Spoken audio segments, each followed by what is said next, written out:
हम पर 10 मिनट का छो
तिस्र वंदना की त्रिरत्न वंदना है।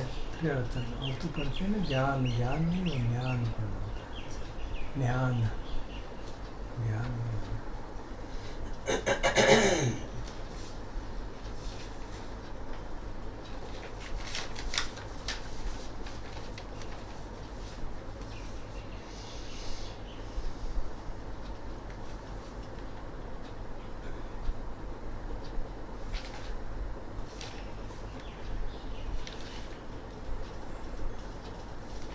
Morning chanting page 2।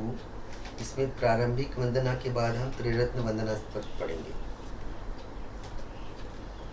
यो सो भगवा अरहं सम्मा संबुद्धो स्वाखातो येन भगवता धम्मो सुपटिपन्नो यस्य भगवतो सावक संगो तमयं भगवन्तं सधम्मं ससंगम् इमे हि सकारे यथा अर्हन् आरोपिते हि अभिपूजयाम साधुनो भन्ति भगवा शुचिरपरिनिभूतोऽपि पश्चिमा जनतानुकम्पमानसा इमे सकारि दुर्गतपणाकारभूते पटिगणातु अम्हाकं दीघतं हिताय सुखाय अरहं सम्मा संबुद्धो भगवा बुद्धं भगवन्तम् अभिवादे स्वाखातो भगवता धम्मो धम्मं नमस्सामि सुपटिपन्नो भगवतो सावक संघो संघं नमामि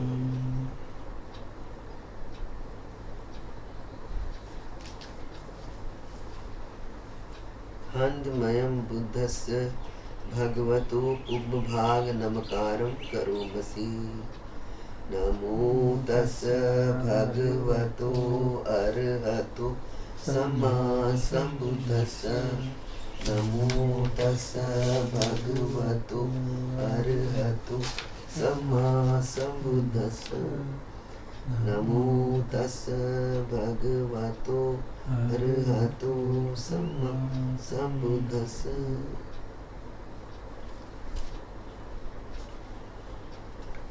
त्रिरत्न वंदना।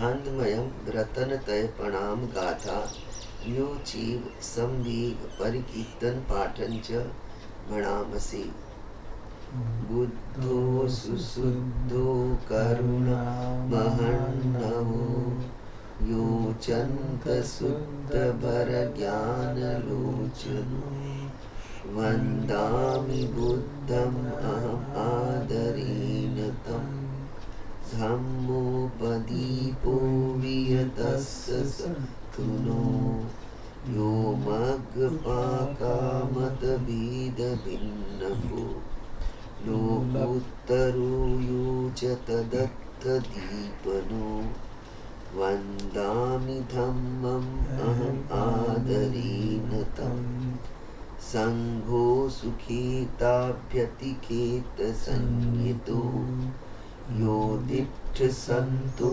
सुगतानुबोधको लोलप्पहीनो अरियो सुमेधसो वन्दामि संघम् अहम् आदरेण तम् पुण्यं मया यम मम सब पद्दवा माहोन्तु ते तस्य अभावसिद्धया इध तथागतो लोके उपन्नो अर्हं सम्मा सम्बुद्धो धम्मो च देशितो नियानिको उपसमिको परिनिब्बानिको सम्बोधगामी सुगतपवेदितो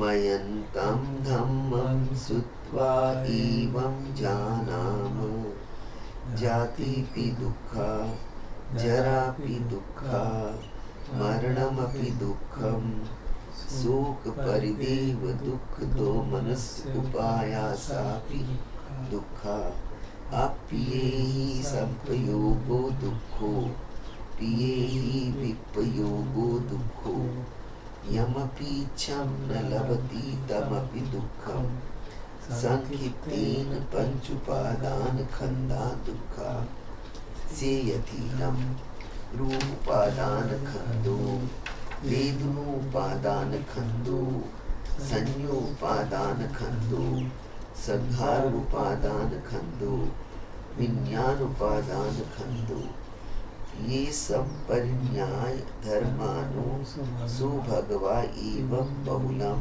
सावके विनीति एवं भागा च पनस्य भगवतो सावकेषु अनुशासने बहुला पवत्तति रूपम अनित्यं वेदना अनित्या संज्ञा अनित्या संखारा अनित्या विज्ञानम् अनित्या रूपम अनत्ता वेदना अनत्ता संज्ञा अनत्ता संखारा अनत्ता विज्ञानम अनत्ता सब्बे संखारा अनित्या सब्बे धम्मा अनत्ताति ते मयम् ओति नामः जातिया जरा मरणेन शोके हि परिदेवे हि दोमनस्ये हि उपायासे हि दुःखोतिना दुःखपरेता अप्येव नाम इमस्य केवलस्य दुःखकन्दस्य अन्तक्रिया पञ्यायेताति चिरपर निभृतं पीतं भगवन्तं शरणं गता धम्मं च संघं च तस्य भगवतो शासनं यथा सति यथा बलं मनसि करोम अनुपटिपजाम सा नो पटिपति इमस्य केवलस्य दुःखकन्दस्य अन्तक्रियाय संवततु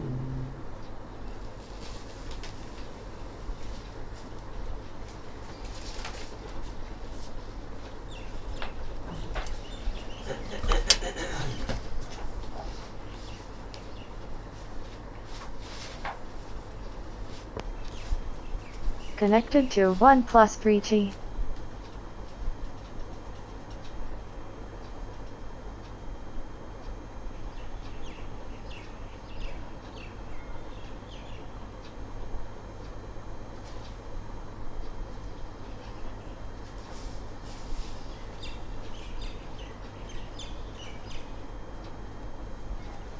Now listen to Dhampad chanting.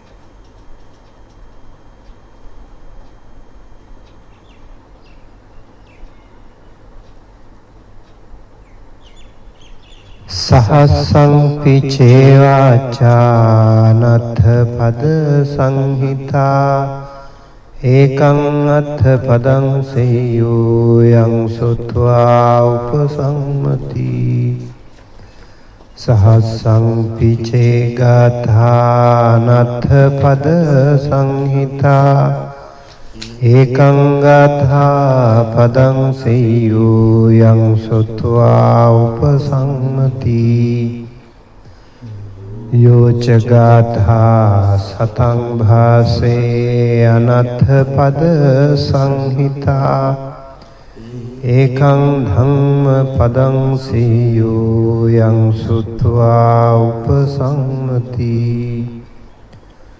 යෝ සහස්සං සහස්සේන සංගාමේ මානුසේ ජිනේ ඒකං ච ජීය මත්තානං සවේ සංගාම ජුත්තමෝ අත්තාහවේ ජිතං සේයෝ යාචායං ඉතරාපජා අත්ත දන්තස්ස පෝසස්ස නිච්ඡං ඤතචාරිනෝ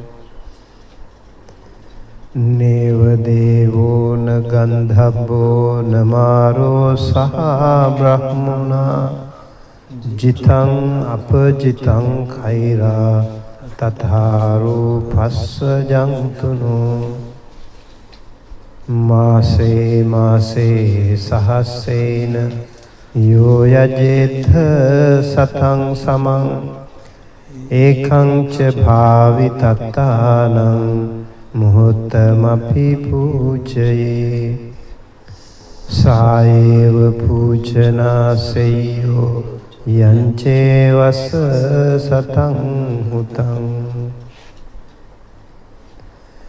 යෝච වස්ස සතං ජන්තු අග්ගින් පරිචරේවනේ ඒකං ච භාවිතත්තානං මුහුත්තමපි පූජයේ සායේව පූජනාසෙය්‍යෝ යංචේවස්ස සතං හුතං යං කිංච යිත්තං වහුතං වලෝකේ සංවච්ඡරං යජේත පුඤ්ඤ පෙක්ඛෝ සබ්බං පීනං න චතුභාගමේති අභිවාදනා උච්චුගතේ සුසෙය්‍යෝ අභිවාදන සීලිස්ස නිච්ඡං වද්ධාපචායිනෝ චත්තාරෝ ධම්මා වඩ්ඩಂತಿ ආයුවන්නෝ සුඛං බලං යෝච වස්ස සතං ජීවේ දුස්සීලෝ අසමාහිතෝ ඒකාහං ජීවිතං සේයෝ සීලවන්තස්ස ජායිනෝ යෝච වස්ස සතං ජීවේ දුප්පඤ්ඤෝ අසමාහිතෝ ඒකාහං ජීවිතං සේයෝ පඤ්ඤවන්තස්ස ජායිනෝ යෝච වස්ස සතං ජීවේ කුසීතෝ හීන වීරියෝ ඒකාහං ජීවිතං සේයෝ විරියමාරභතෝ දල්හං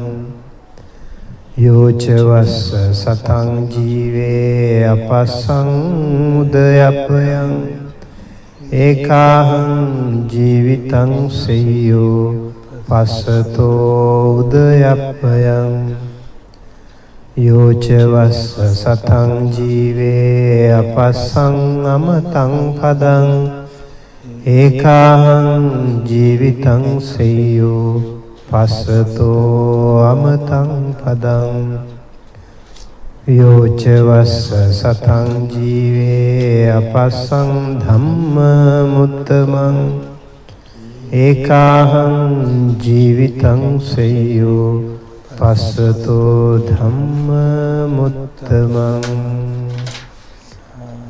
සාධු साधु साधु।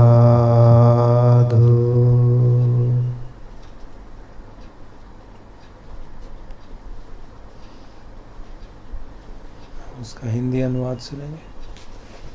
सहस्रवग्गो सहसं पीची वाचा अनथ पद संहिता एवं मथ पदं सेयो यम सुत्वा उपसम्मति। हजार निरर्थक शब्दों से अच्छा अर्थवान एक शब्द जिसे सुनकर मन हुए शांत और प्रशब्द। सहसमपीची गाथा अनथ पद संहिता एकं गाथा पदं सेयो यम सुत्वा उपसम्मति। हजार निरर्थक छंदों से अच्छा अर्थवान एक छंद जिसे सुनकर मन हुए शांत और प्रशस्त। यो च गाथा सतं वासे अनथ पद संहिता एकं धम्म पदं सेयो यम सुत्वा उपसम्मति। 100 निरर्थक छंदों के पाठ से अच्छा वह एक धर्म पद जिसे सुनकर मन हुए शांत और प्रशस्त। वही के बाद ध्यान से गाने के सो सहसं सहस्रेण संगामी मानुषे जिने एकं च जेयमत्तानं सवे संग्रामजुत्तमो। चाहे सहस्त्रों संग्रामों में सहस्त्रों मनुष्यों को ले जीत, पर जो जीते केवल स्वयं को वही उत्तम संग्राम जीत। अत्तो हवे जितं सेयो याचायं इतरापजा अत्तदन्तस्य पोषस्य नित्यं संयतचारिणो। नीव देवो न गदब्बो न मारोसः ब्रह्मणा जितम् अपजितं कैरा तथा रूपस्य जन्तुनो।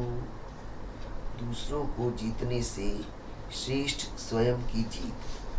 जिसने आत्मनिग्रह किया नित्य आचरण संयत, उसकी इस जीत को भी कभी बना सकते न हार, न देव न गंधर्व न ब्रह्मा सहित मार। न ब्रह्मा सहित मार का क्या मतलब होगा? मार और ब्रह्मा, मतलब ब्रह्मा और मार दोनों इकट्ठे मिलके भी उसको उसकी जीत को हार में नहीं बदल सकते। उसने मन को संयम कर लिया। मासी मासी सहस्रेण यो यजेथ सतं समम् एकं च भावितदानं मुहूर्तम् अपि पूजये सा एव पूजनासेयो यञ्चे वससतं हुतं। प्रति मास 100 वर्षों तक सामान्य लोगों को हो हजारों का ध्यान और मूर्त भर में एक धर्मिष्ठ की पूजा का हो प्रावधान, तो यह पूजा है श्रेष्ठ न वह 100 वर्षों का दान। यो च वससतं जन्तु अग्निं परिचरे वने एकं च भावितदानं मुहूर्तमपि पूजये सा एव पूजनासेयो यञ्चे वससतं हुतं।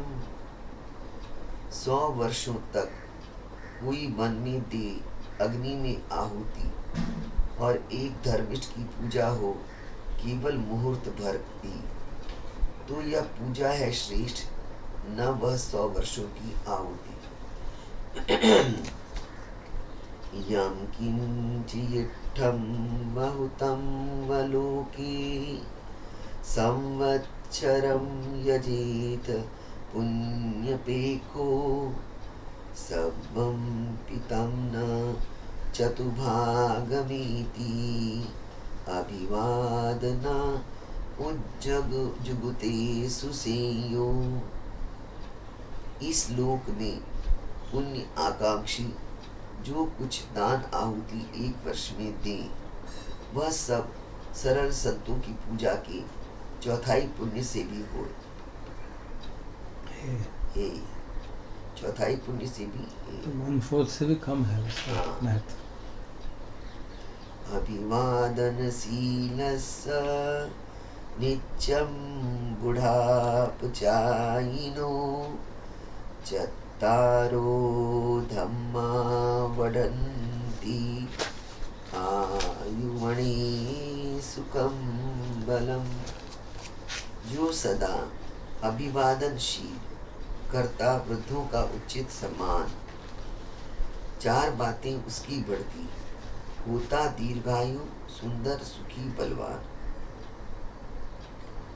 यो च वससतं जीवे दुस्सीलो असमाहितो, एकाहं जीवितं सेयो शीलवन्तस्य झायिनो। जो जिए 100 वर्ष, रह असंयत दुराचारी, अच्छा जीना एक दिन, बन शीलवंत ध्यानी। यो च वससतं जीवे दुप्पन्यो असमाहितो, एकाहं जीवितं सेयो पन्यावन्तस्य झायिनो। जो जिए 100 वर्ष, रह असंयत अज्ञानी, अच्छा जीना एक दिन, बन प्रज्ञावान ध्यानी। यो च वससतं जीवे कुसीतो हीनवीर्यो, एकाहं जीवितं सेयो वीर्यमारभतो दलहम्। जो जिए 100 वर्ष, रह निष्क्रिय आलसी, अच्छा जीना एक दिन, बढ़ दृढ़ उत्साही उद्यमी। यो च वससतं जीवे अपस्सम् उदयभयम्, एकाहं जीवितं सेयो पश्यतो उदभयम्। जो जिए 100 वर्ष, न देखे स्कंदों का उदय व्यदय, अच्छा जीना एक दिन, देखते स्कंदों का उदय व्यदय। यो च वससतं जीवे अपस्सम् अमतं पदम्, एकाहं जीवितं सेयो पश्यतो अमतं पदम्। जो जिए 100 वर्ष, बिन देखे अमृत पद निर्वाण, अच्छा जीना एक दिन, देख अमृत पद निर्वाण। यो च वससतं जीवे अपस्सम् धम्ममुत्तमम्, एकाहं जीवितं सेयो पश्यतो धम्ममुत्तमम्। जो जिए 100 वर्ष, बिन चखे उत्तम धर्म, अच्छा जीना एक दिन, चख उत्तम धर्म।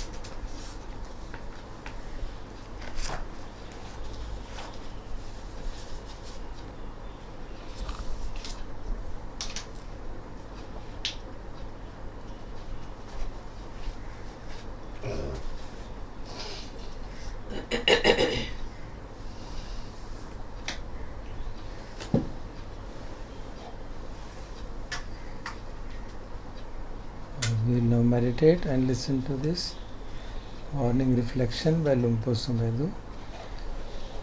I am right, you are wrong. That is the title.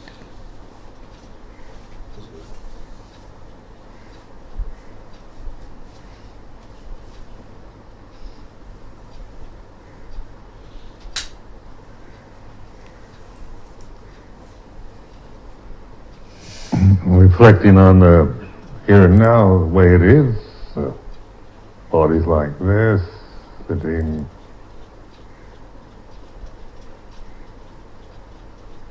just thinking this thought, reminding myself, awareness of the body. The body becomes conscious, recognizing it's a sitting, the experience, the reality of sitting is like this. And the breath is like this.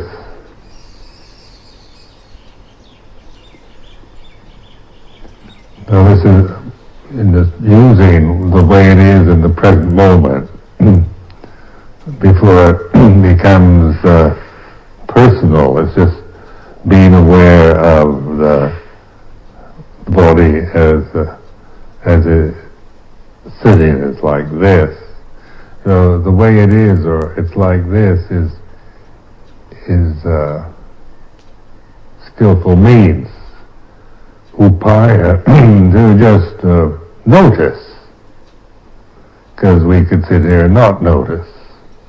We could travel to China and go around the planet 100 times in our minds and not know the way it is for one moment. So this is like awareness, establishing, coming together, composing, reminding yourself. It's reminding yourself, not, to not just wander about in your mind, but pay attention. The body is like this, the breath is like this.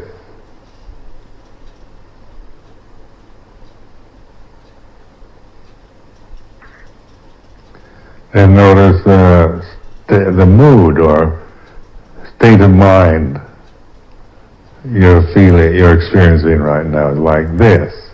Sleepy or bright or happy, sad, uncertain, or just, maybe there's no name for it, but it is like this. Maybe you can't find a proper word to clearly describe your emotional state at this moment, but you can recognize it. You don't need a word to see. You just, as you trust your awareness, the mood, the citta at this time is like this.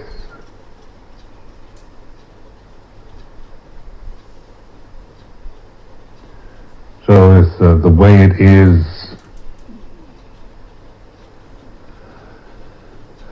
as is.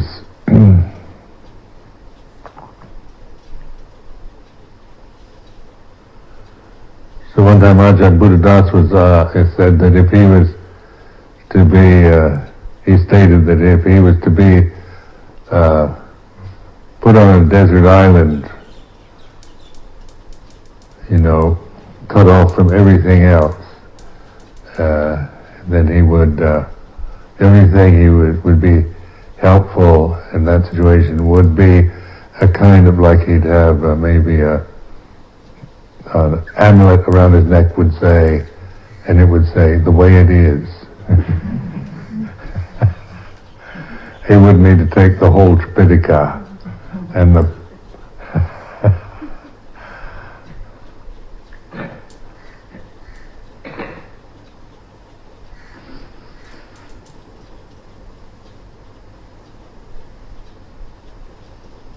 So trust this, but recognize it's not your construction as a personal, like I know the way it is.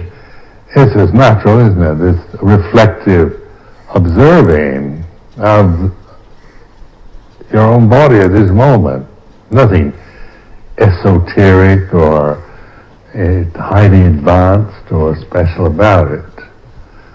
But when we're caught in our own views and opinions and we're just blinded by our sakyatiti, thilabhata paramasa vicikicca, we don't notice the obvious.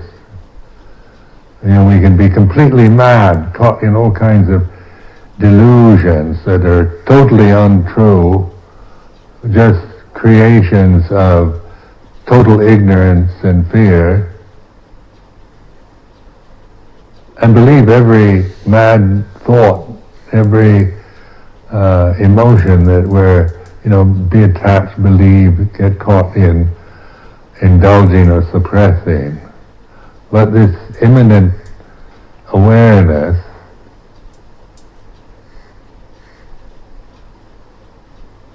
it's not, even madness is seen. It's like this, rather than in trying to suppress crazy thoughts or indulge in them. Or say that I'm crazy because I have some crazy feelings or thoughts at this moment. Craziness, madness, is like this. So you're observing this feeling of madness is like this. So that which is aware is not mad, is it? Maybe the condition that you're aware of at this moment is crazy, but that which is aware of it is not. And as soon as you apply the sakyaditi to it, I'm crazy, then it becomes, then you've lost it.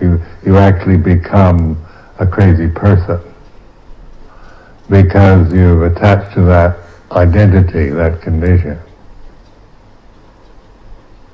But as soon as you remind yourself the way it is, mindfulness, path to the deathless, the gate to the deathless is open, Bhutto, Dhammo, Sangho, then these are skillful means, words that remind you to look at it from this position rather than from attachment, habit, identity, fear.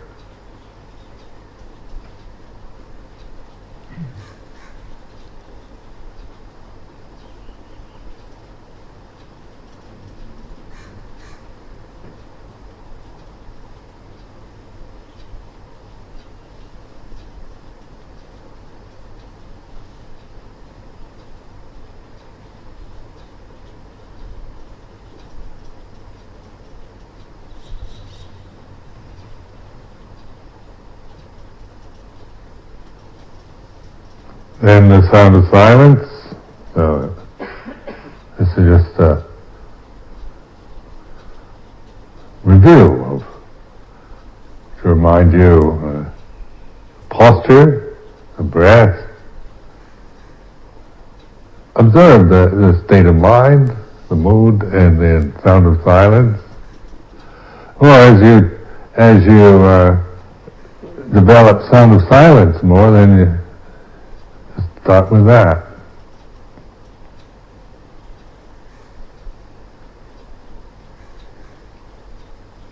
You don't have to, the sequence isn't, you have to do body first and then you're grasping what I'm saying. Ajahn Sumedho says, start with the body awareness, then you go to the breath, then you kind of observe your mental state, and then sound of silence. That's the thinking mind, isn't it? You can't have all of one moment, How do you say, breath, body, and mood, the words, the thinking is linear, so you have one thought at a time. One thought moment at a time. So you can't think sound of silence and breath at the same moment. but you can observe at the same moment, here and now.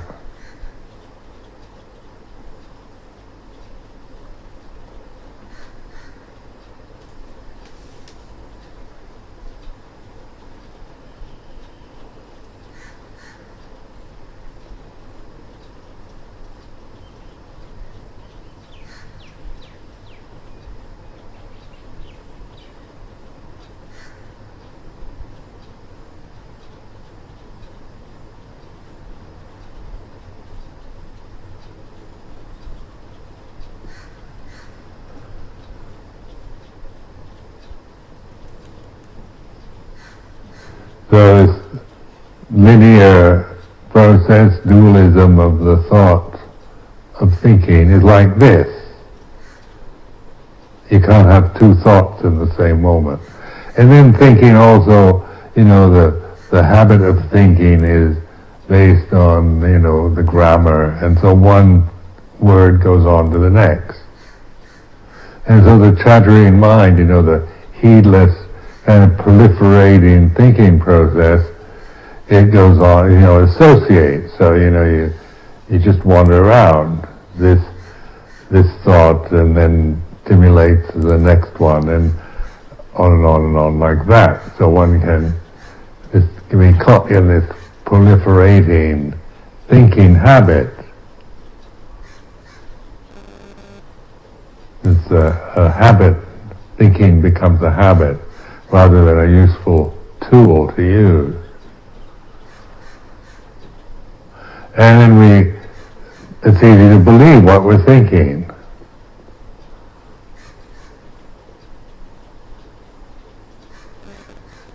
So, you feel,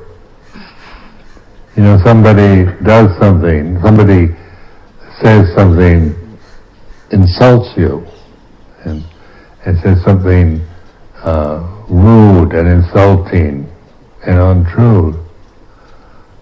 And so then you think, you get angry, you would say, it's his fault, he's a liar, not malicious, and I'm suffering because he's spreading bad rumors about me. Or, then that's the Sakya Ditti, you have no right to spread bad rumors about me. And you should be punished for it. And I'm going to see that you pay for that. Revenge, vendetta, I'm not going to let you get away with that. I'm going to pursue you and make you suffer and admit you're wrong. I'm going to push your nose into the mud, humiliate you, and then my revenge. It's all Sakya Ditti, isn't it? Because maybe you're a malicious, nasty person that goes around telling lies and saying horrible things about very good people like myself.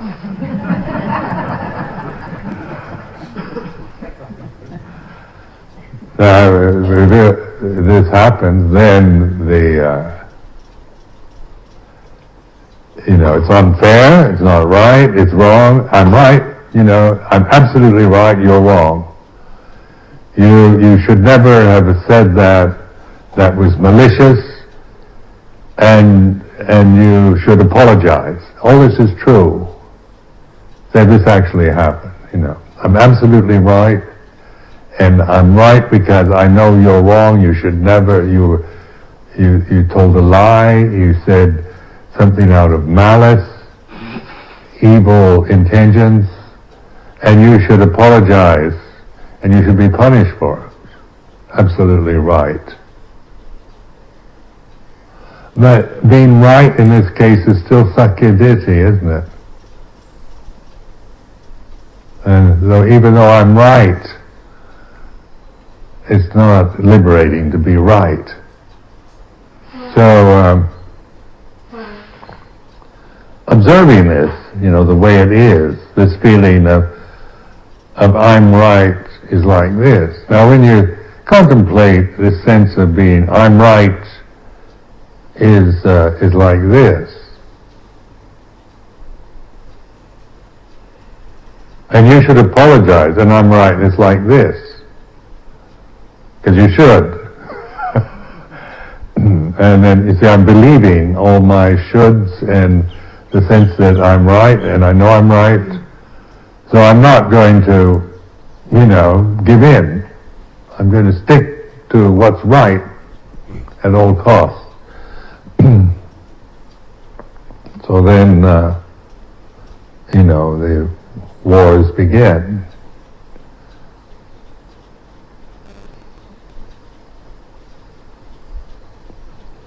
So this is like the way it is, observing this sakyaditi, I'm right, even when I am right, on this conventional level, is like this. Is this a peaceful feeling? Feeling right and about things? Is this lead to peace, towards liberation? To have to be right, or to grasp this sense of I'm right as a position that one indulges in. So you kind of observe, does this lead towards liberation, freedom, peace? Well, from my experience, it doesn't. It just reaffirms this delusion of I am this person that's right, and that and when you're wrong, then then I feel this resentment, and that I'm not going to, I'm not going to speak to you anymore till you apologize and make amends, and then, whether I forgive you or not, something else. So it gets into, righteousness and action, speech, and then we start telling our friends, about this malicious person, and you're trying to get sympathy and gang up on him. I'm not speaking to so-and-so anymore because he's spreading malicious rumors about me, and I expect you not to speak to. If you're going to be my true friend, which you said you are, you will not speak to that person either. You're there to, blackmailing and all kinds of complicated, miserable mental states. So that's where, this vipassana, looking into the nature of things, of dukkha, attachment to conditioned phenomena is suffering. And this you have to see from an intuitive, this isn't another statement to grasp, but intuitive, observing is when I'm right and I'm attached to being right, is this lead to liberation or peace?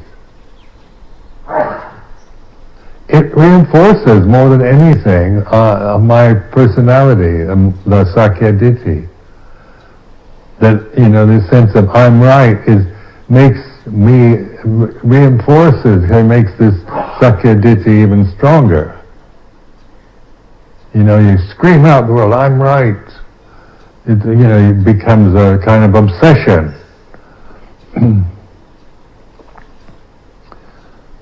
And that's not peaceful. It leads to, just more division, more anger, resentment,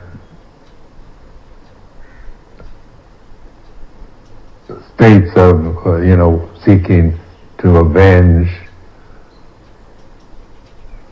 to get even, to punish. None of these lead towards liberation.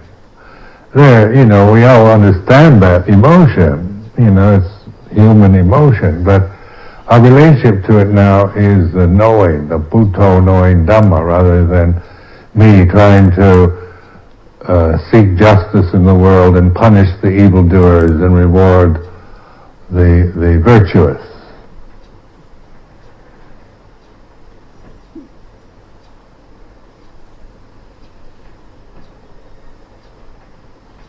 So this is, for you to investigate, is that I'm right, is this a peaceful Does this lead to liberation?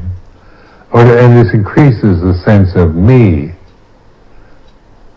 and on this ego level. I know people that always have to be right. You know, they thrive on being right, and they're very unpleasant to be around.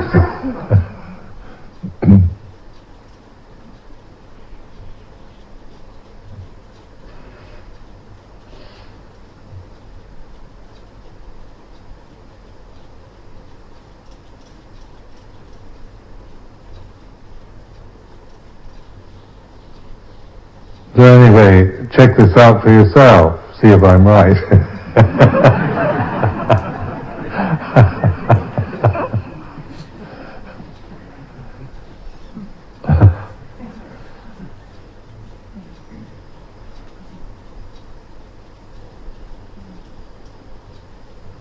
So this is what, you know, with those Sakyaditi, you know, to observe the sense of being, you know, being this person, this separate, this body, this personality, even in its good aspects, you know, not just being self-critical, but, you know, identifying with you know, with goodness and wanting, you know, you hear people kind of whinging, saying, why can't we be peaceful? Why do we have to quarrel?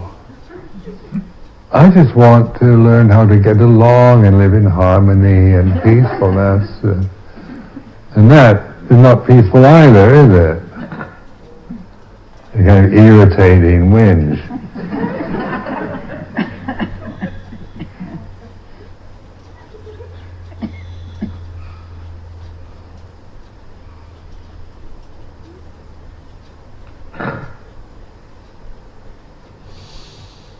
So the way it is, you know, the desire for peace and harmony is like this.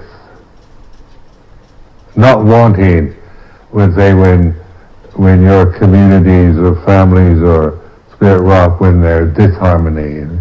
I don't want it to be like this. I wish all the meditation teachers would just respect each other, support each other, help each other, and not just quarrel and compete and gossip. Why can't we all just be good Buddhists and live in perfect harmony? But that's not the way it is. Things change, you know, conditions change, so you know, things go through cycles. Sometimes peace, sometimes disharmony, and so forth. This is just the way the conditioned realm is.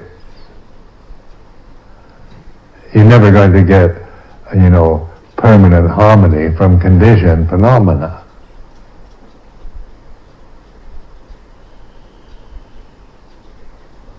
That's an ideal maybe, but it's not the way things are. So then the awareness, which is the gate to the deathless, the unconditioned. And this is why, you know, this sense of refuge in this awareness, in Bhutto, Dhammo, Sangho. Because this is a wanting or not wanting, or right and wrong, good or bad. But it isn't trying to annihilate that either. It's not, you know, denying or trying to get rid of thoughts or kill, destroy conditioned phenomena, but it's knowing. And so it embraces everything rather than separates. So mindfulness is the way, you know, this word sati sampajanya is a human door to liberation. And when you contemplate this, there's no other possibility. You know, there's no, it can never be liberated through conditioned phenomena, no matter how refined you can make it. And then this sense of karma, we have the karma. Each one of us has to live with the way we are, and our karma is we have different feelings, different experiences, different conditioned attitudes, different cultural attitudes, generational attitudes, racial attitudes, and on like this. So these are all different, and how can you make all this harmonious? You try to maybe condition everybody, like in Brave New World, or to kind of think the same thing, and try to make everyone manufacture tin soldiers. Everybody is exactly the same. But in terms of that's an ideal maybe, but that's not the way things are.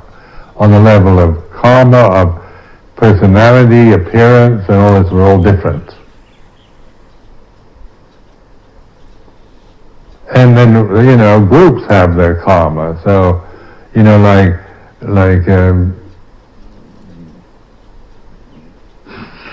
identifying with being Jewish, just that has its own. Even if you don't see yourself as Jewish anymore, just by if someone else thinking you are, then you have the karma of that. So when anti-Semitism arises, then even if you become a Roman Catholic, you're still experiencing the karma of being Jewish, because that's just the way it is. We see each other in these kind of generic terms or fixed terms, absolutizing.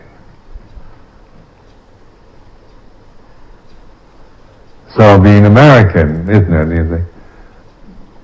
Americans aren't so popular these days.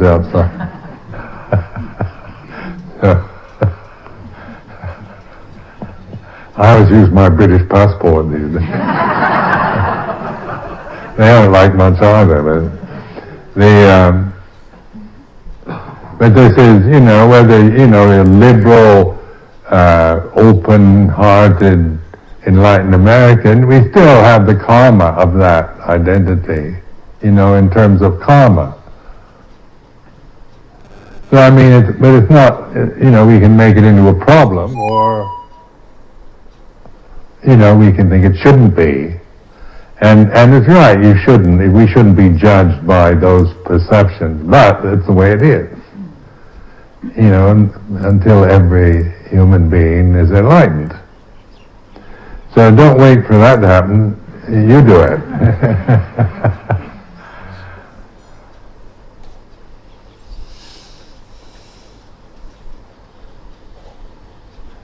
So now the Muslims, the Islamic terrorism,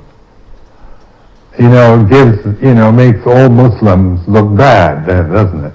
So, then everybody thinks all Muslims are terrorists. So that they feel very threatened. This time because of these fanatics. Because then we assume that we say Islam is, they promote violence, and we believe these perceptions, and that creates this sense of they're bad, they're wrong, don't trust the Muslim. And then even people who look like Muslims that aren't affected. I remember you go to the London Underground, they had these bombers in the London Underground. And London went really paranoid.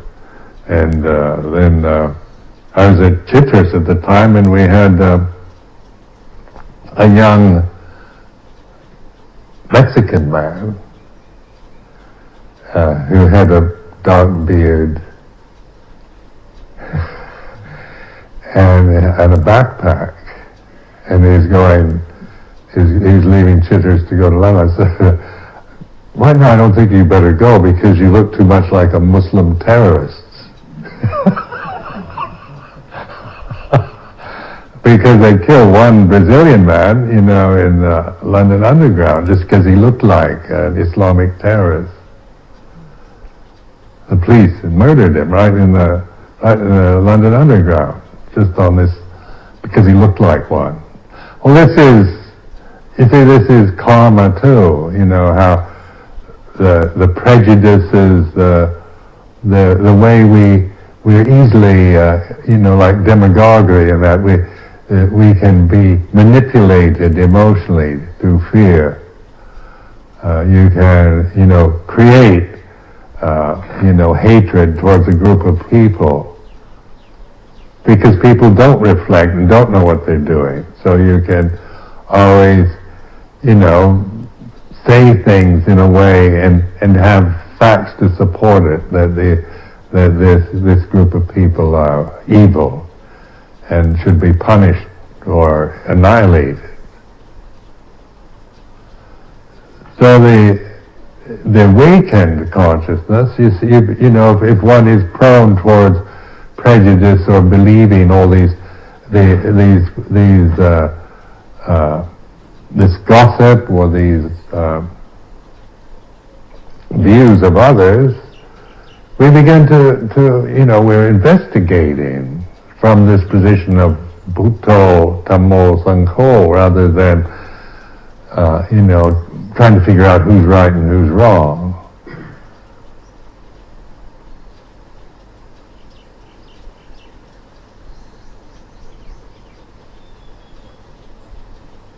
So the karma also of being born, we have to get old. If we don't die when we're young, then we get old. And then old age brings its problems and death. So this awareness of karma, you see, so the personality, the Sakyadhini is all karmic. It's about conditioning. And when we attach to it, then we become like that. We become, whatever we attach to, we become that way.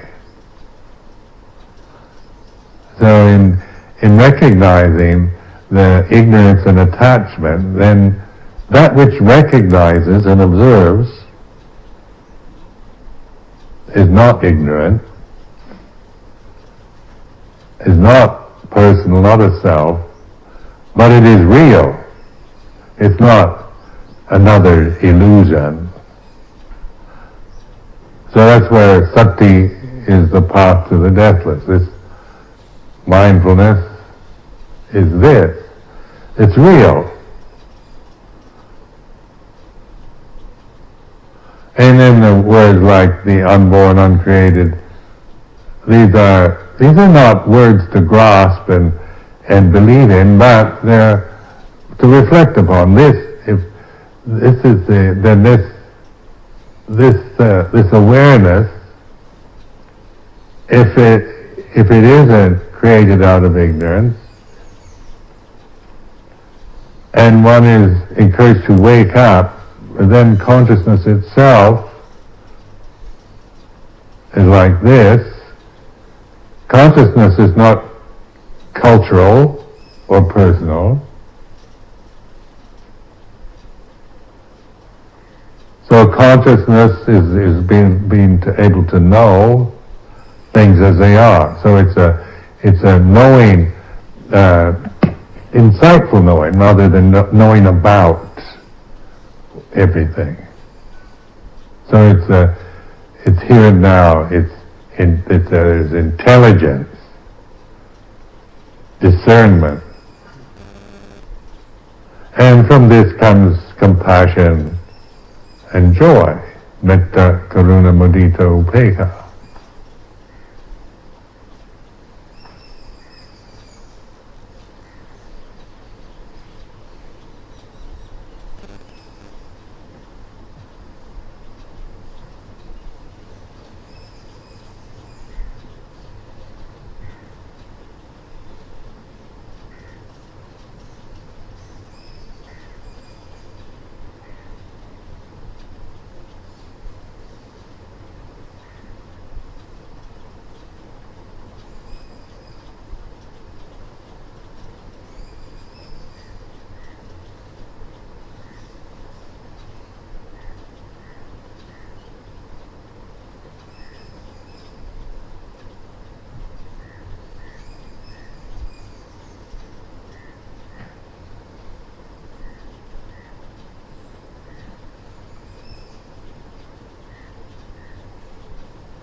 then this accepting the way it is, this can be misleading too. Because anything, then it easily goes into this kind of passive resignation. Everything's working out as calm, there's nothing you can do, just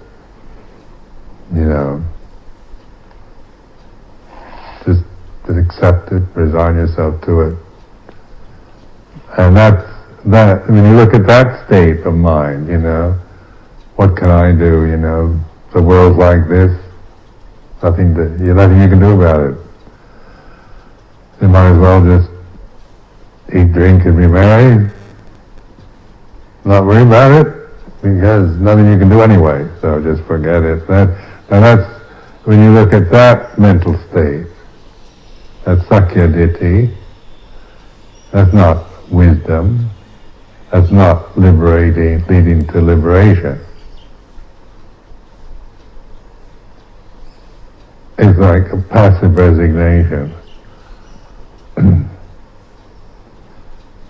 Or, so it's indifference or just pushing away. Where the way it is, accepting the way it is doesn't mean proving or liking, but to really understand something, you have to accept it. Like suffering, your own suffering, you have to admit it, you have to accept it. It's like this before you can understand it. You have to be willing to admit that the suffering is this way. Then you're accepting it, you're receiving it, you're noticing, you're fully with it. So in the problems of the world, like the tragedy in Burma, it's not accepting it. It isn't just saying, well, nothing you can do, but it's also to accept it means to fully look at it and how that tragedy affects you.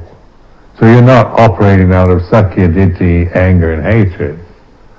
And then your ability to respond as an individual is much better than just reacting or just saying nothing I can do, just forget it. Or getting caught up with intense anger and wanting to punish the evildoers, or and being blaming, and then the ability to respond to the needs and contingencies of the present, are diminished when we're just caught in anger and blaming and resentment, even though they might be justified.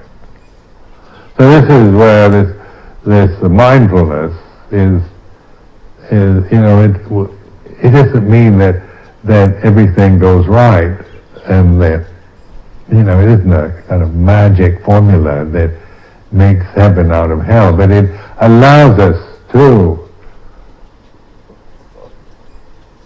respond to action, speech, and that with wisdom rather than just reacting from our own Sakya Ditti views.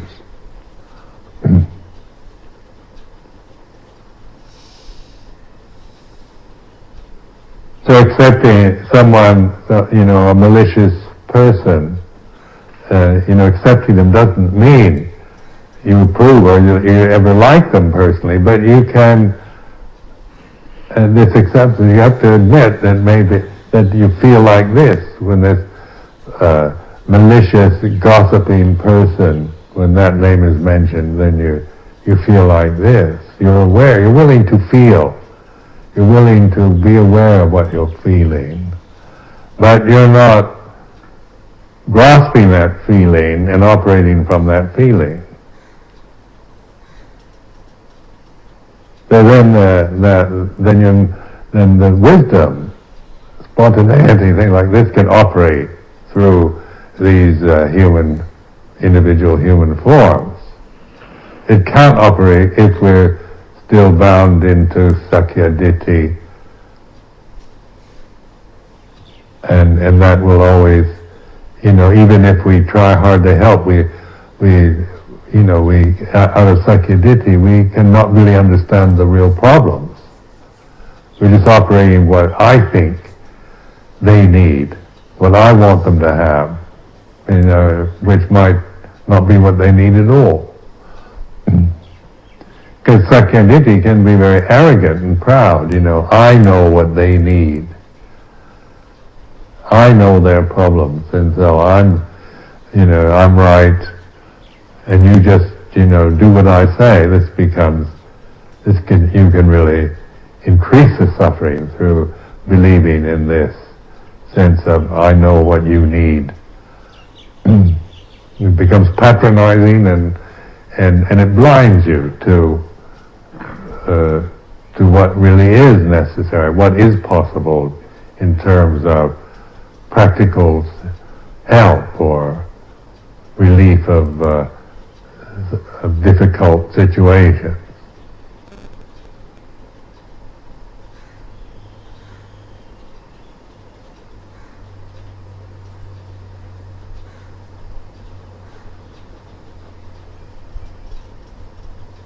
It's like the invasion of Iraq, isn't it? Intention give the Iraqis good old American democracy.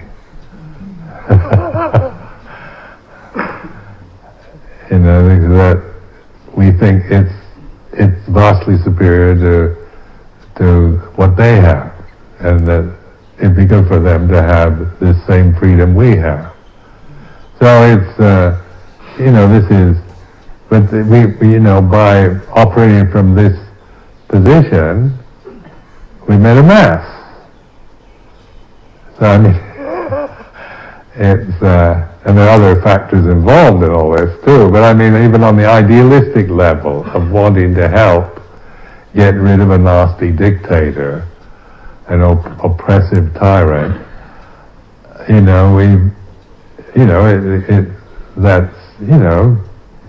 we all, nobody can defend or, justify Saddam Hussein. So he's a perfect villain.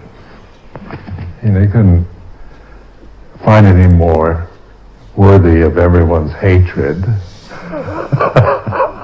And so it really, it's easy to direct, and he was a nasty bit of humanity. So I mean, and then that, we've got to get rid of him. Now notice it's getting rid of, annihilating the evil forces. That's evil itself, isn't it?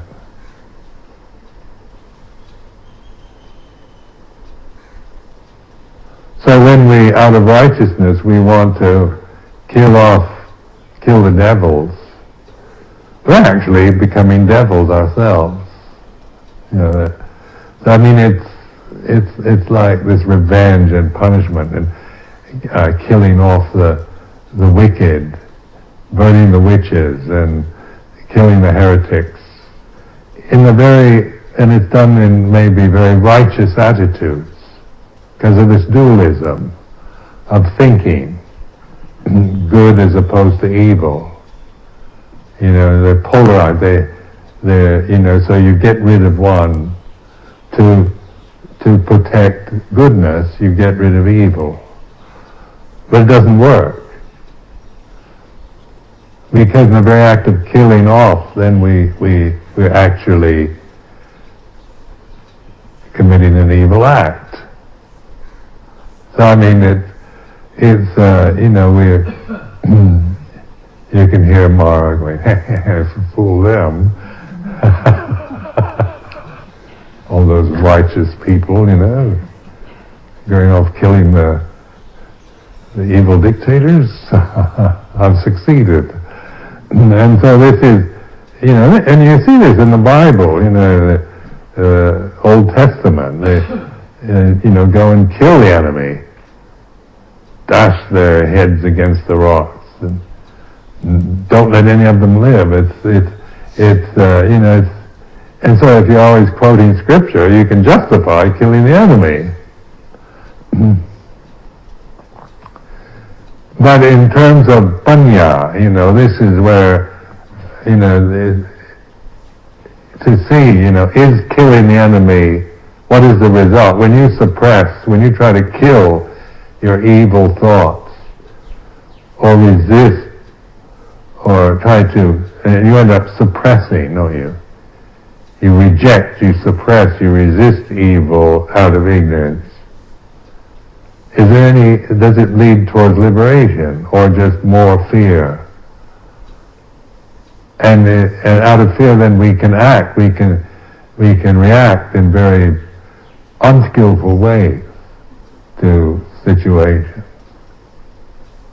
So with awareness, then we have this perspective on good and evil, accepting both equally. So it's like metta, allowing things to be what they are. Evil is like this. Hatred, desire to punish and persecute, to torture, to get even is like this. And so when such feelings arise, accept them and notice them. It's like they're like this, and then inquiring in, does this lead to liberation, peacefulness? And they're not peaceful. When you grasp the desire for revenge, no matter how justified you might feel, it's not a peaceful mental state. It can be an obsessive drive for violence and justice and revenge and punishment. This is not a peaceful condition to grasp, but we all have it, in varying degrees. So it's observing it, being the knower of it. It's a condition. It is what it is. It's like this feeling of righteous indignation, wanting to seek revenge is like this. Then you begin to notice just that feeling, this sakyaditi feeling of anger and resentment is like this. So you're observing like the citta, the state of mind. It's agitated, it's not, and if you grasp it, then you get pulled into it.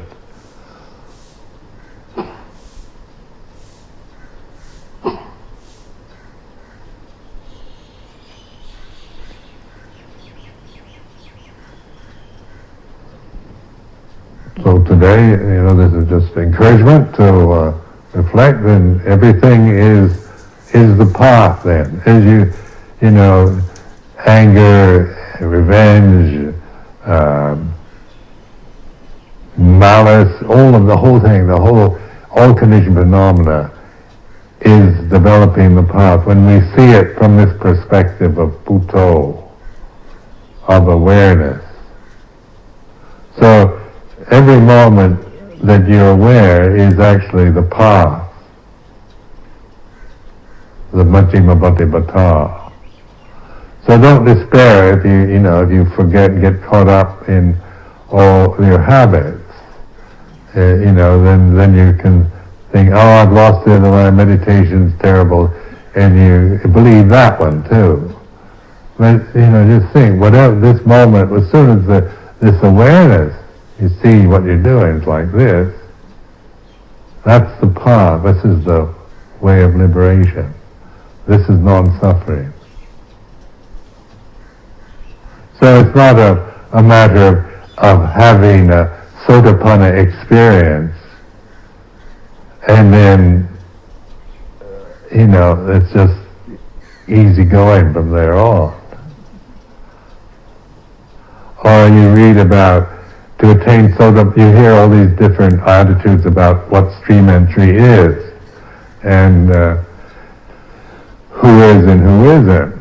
And then you've got to have this certain experience that everybody's trying to get. Now, just notice that this is what you're grasping, what the teacher says, or what you've read in scripture, what you feel is right, Orthodox Buddhism, or whatever, it's not to deny it, but the sakyaditi of it, of grasping this, what others say, or, creating this idea that a Sotapanna, I've got to do this in order to become a Sotapanna. This is the basic problem. This is the obstruction to Sotapanna, isn't it? I've got to get rid of the 3 fetters in order to become a Sotapanna. That's not it. So that there's 3 fetters is, so you don't ever become a Sotapanna, but as you recognize and understand the 3 fetters, then that's natural state. Sotapanna is a result of understanding Sakyaditi, Silabhasa Paramasa, Vichikecha, not becoming. It's not about becoming, you're an advanced meditator because you're a Sotapanna, is Sakyaditi again. So, your personality is not going to become a stream emperor. So, personalities are like this, and they arise and cease. So it's the worldly attitude is becoming and taking the stream entry and arahantship as a kind of, like a BA, MA, PhD program. It's not like that. It's about awaken, observing, it's relinquishing, it's not attaining. You don't get anything, you don't achieve it, you realize more and more.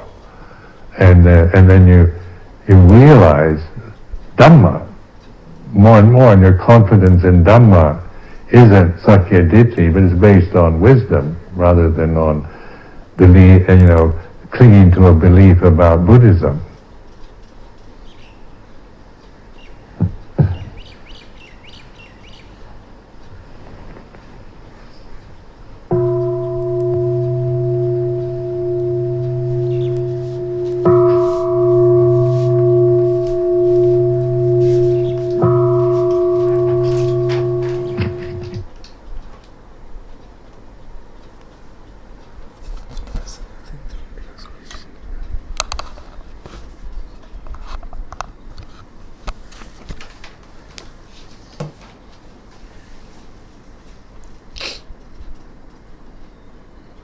आज के reflection का थोड़ा सा सारांश आपके सम्मुख हिंदी में प्रस्तुत करता हूँ।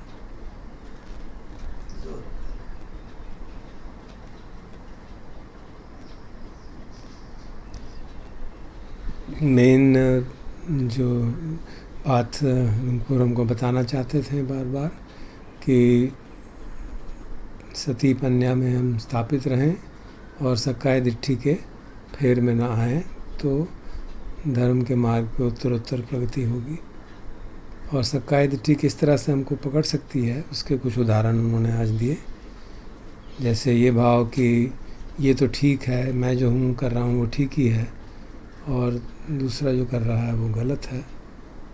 चाहे वो सचमुच में ही मैं जो कह रहा हूँ ठीक हो और दूसरा जो कह रहा है गलत हो, उसको भी अगर हम ग्रैस्प कर लें, उसको भी अगर हम चिपकाव उसके साथ करें तो देखेंगे कि मन हमारा बेचैन ही होता है। तो किसी भी कंडीशन्ड विचारधारा को ग्रैस्प करना दुख का कारण है, क्योंकि उसमें आत्मभाव जागता है, चाहे वो कितनी भी ठीक क्यों ना हो। तो मन में अगर इस तरह का भाव जागे और अगर हम सती पन्या से रहें और देखें कि मेरे मन में सेल्फ राइटियसनेस जाग रही है तो वो अपने आप शांत हो जाएगी, मन शांत रहेगा। और फिर इसका मतलब ये भी नहीं कि जो कुशल चीज़ें हैं, परिस्थिति है, उसको हम एक्सेप्ट करेंगे, हम कुछ नहीं करेंगे, हम पैसिव बन जाएंगे। सती पन्या के आधार पे एक्सेप्टेंस का मतलब है कि हम अपने मन को बेचैन नहीं होने देंगे, कोई प्रतिक्रिया नहीं करेंगे, पर उचित रिस्पांस करेंगे, जो भी उचित कार्यवाही होगी उसकी करेंगे। क्योंकि जब रिस्पांस आत्मभाव से आता है, तो जैसे उदाहरणों से उन्होंने दिया इराक का और भी जगह का, आत्मभाव से रिस्पांस आता है तो वो अंततः नुकसान ही करता है। जैसे इराक़ में जो टेंडेंसी थी कि अच्छा हम वहाँ पे डेमोक्रेसी लाएंगे, उसका परिणाम क्या हुआ वो हमारे सामने है। तो इस बात को कि हमें जो वस्तु स्थिति है उसको एक्सेप्ट करना चाहिए, उसका मतलब ये नहीं कि हम उसको ठीक मान रहे हैं। उसका अर्थ ये है कि हम अपने मन को बेचैन नहीं होने दे रहे, ताकि हम उसको जब एक्सेप्ट करेंगे तभी हम उसको ठीक से देख पाएंगे। अगर हम उसको एक्सेप्ट नहीं करेंगे, एक अपने चश्मे से देखेंगे, अपनी कर्म संस्कारों के आधार से, हमारी पर्सनैलिटी के हिसाब से देखेंगे, तो मूल्यांकन गलत होगा और फिर उसका रिस्पांस भी गलत होगा, चाहे वो सांसारिक स्तर पे हो या हमारे साधना के स्तर पे हो। जैसे उन्होंने बताया कि जो हम कई बार सोचते हैं कि हम ये जो 3 फैक्टर्स हैं हम इनको हटा देंगे और मैं हटा दूंगा और फिर मैं श्रोतापन बन जाऊंगा, तो ये सब सक्काय दिट्ठी का खेल है। इस तरह से हम सोचेंगे तो कभी भी ऐसा संभव नहीं हो पाएगा। तो हमको देखना है कि किस तरह से हम इनको जानते हुए भी हाँ ये बंधन है और इनको बंधन से हमको किस तरह से छूटना है, ये समझना है। तो कुछ बनने की जो इच्छा है, जो भव तृष्णा है, कहीं ये भी साधना भी हमारी भव तृष्णा ना बन जाए, उसकी ओर उन्होंने बहुत सटीक तरह से हमको सजग किया है।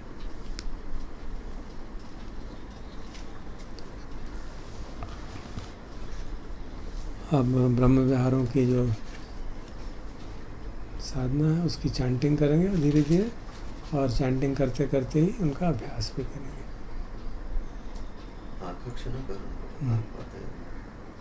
वेट कर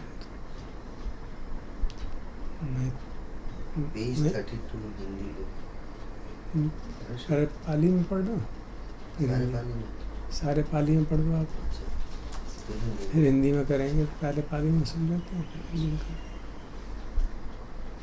ताकि पता चल जाए ना क्या है। पेज 32 हंदमयम चतुरप्पमन्या ओभासानम करोमसि मिता सहगतेन चेतसा एकं दिशं परित्वा विहरति तथा द्वितीयं तथा तृतीयं तथा चतुर्थम् इति उद्धमोधो तिरियं सब्बधि सब्बत्तताय सब्बावनतं लोकं नेता सहगतेन चेतसा विपुलेन महद्गतेन अपमानेन अवैरेण अव्यापज्येन परित्वा विहरति। उसका हिंदी ट्रांसलेशन इसका आप करके बाद में करना, बाद में करें क्या? चलो ठीक है, इसका प्रैक्टिस कर लेंगे ना साथ साथ। मैं एक दिशा को मैत्री भाव से, मैत्री चित्त से व्याप्त कर विहार करती हूँ, इसी प्रकार दूसरी, इसी प्रकार तीसरी, इसी प्रकार चौथी। ऐसे ही ऊपर और नीचे, आड़े और तिरछे, चारों ओर सर्वत्र अपने को एवं सबको, सभी लोगों को मैं विपुल, महान, असीम, निर्वैर, द्वेष रहित, मैत्री संपन्न चित्त से व्याप्त कर विहार करती हूँ। करुणामह सहगति। प्रैक्टिस पसंद है। अच्छा, प्रैक्टिस।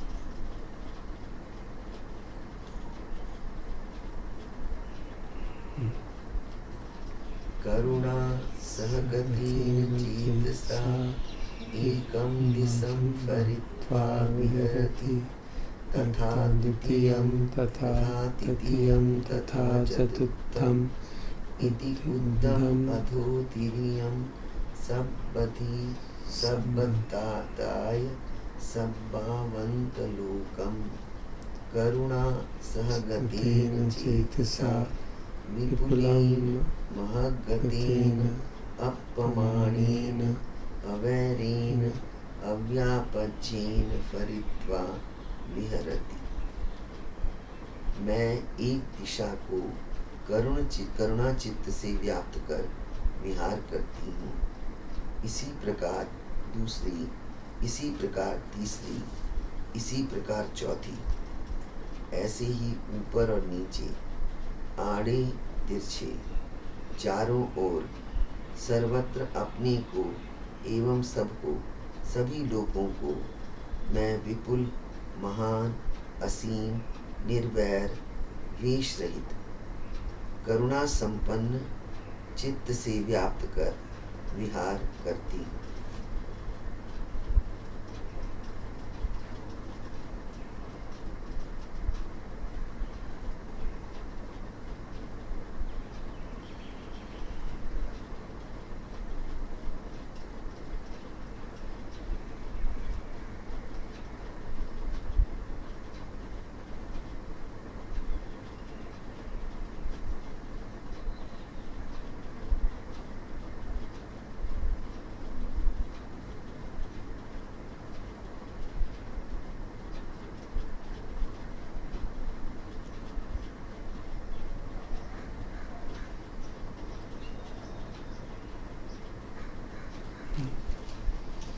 मुदिता सहगतेन चेतसा एकं दिशं फरित्वा विहरति तथा द्वितीयं तथा तृतीयं तथा चतुर्थम् इति ऊर्ध्वं अधोतिरियं सब्बधि सब्बतताय सब्बावन्तलोकं मुदिता सहगतेन चेतसा विपुलेन महगतेन अपमानेन अवैरेण अव्यापज्येन फरित्वा विहरति।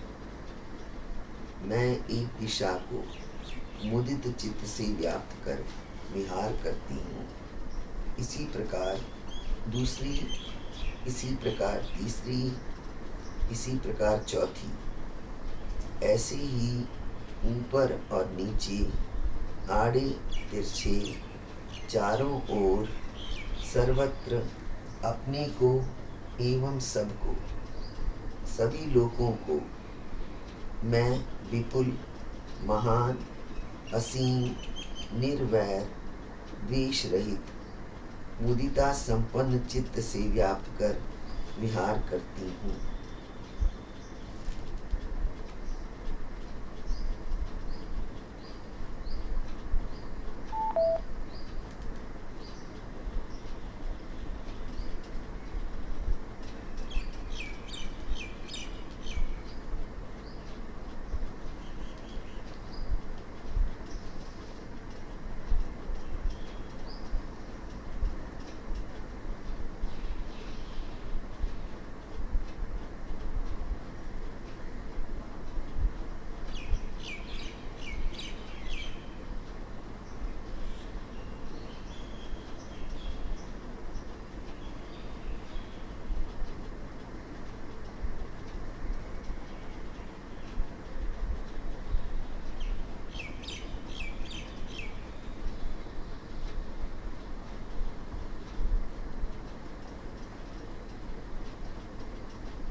उपेक्षा सहगतेन चेतसा एकं दिशं फरित्वा विहरति तथा द्वितीयं तथा तृतीयं तथा चतुर्थम् इति ऊर्ध्वम् अधोतिरियं सब्बधि सब्बतराय सब्बावन्तलोकम् उपेक्षा सहगतेन चेतसा विपुलेन महगतेन अपमानेन अवैरेण अव्यापज्येन फरित्वा विहरति। मैं एक दिशा को उपेक्षा चित्त से व्याप्त कर विहार करती हूँ, इसी प्रकार दूसरी, इसी प्रकार तीसरी, इसी प्रकार चौथी, ऐसे ही ऊपर और नीचे, आड़े तिरछे, चारों ओर, सर्वत्र अपने को एवं सबको, सभी लोगों को मैं विपुल, महान, असीम, निर्वैर, द्वेष रहित, उपेक्षा संपन्न चित्त से व्याप्त कर विहार करती हूँ।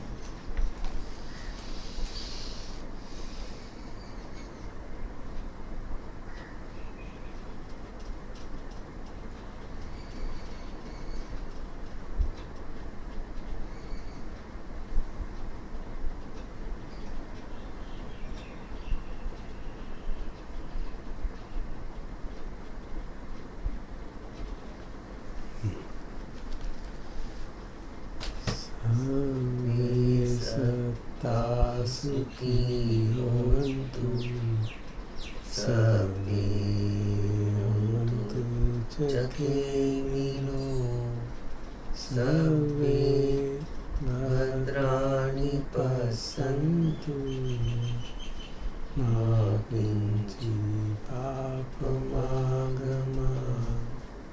मा किञ्चित् शोकमागमात् मा किञ्चित् दुःखमागमात्। भवतु सर्वमङ्गलं, रक्षन्तु सर्वदेवता, सर्वबुद्धानुभावेन सदा सुखी भवन्तु ते। भवतु सर्वमङ्गलं, रक्षन्तु सर्वदेवता, सर्वधर्मानुभावेन सदा सुखी भवन्तु ते। भवतु सर्वमङ्गलं, रक्षन्तु सर्वदेवता, सर्वसङ्गानुभावेन सदा सुखी भवन्तु ते।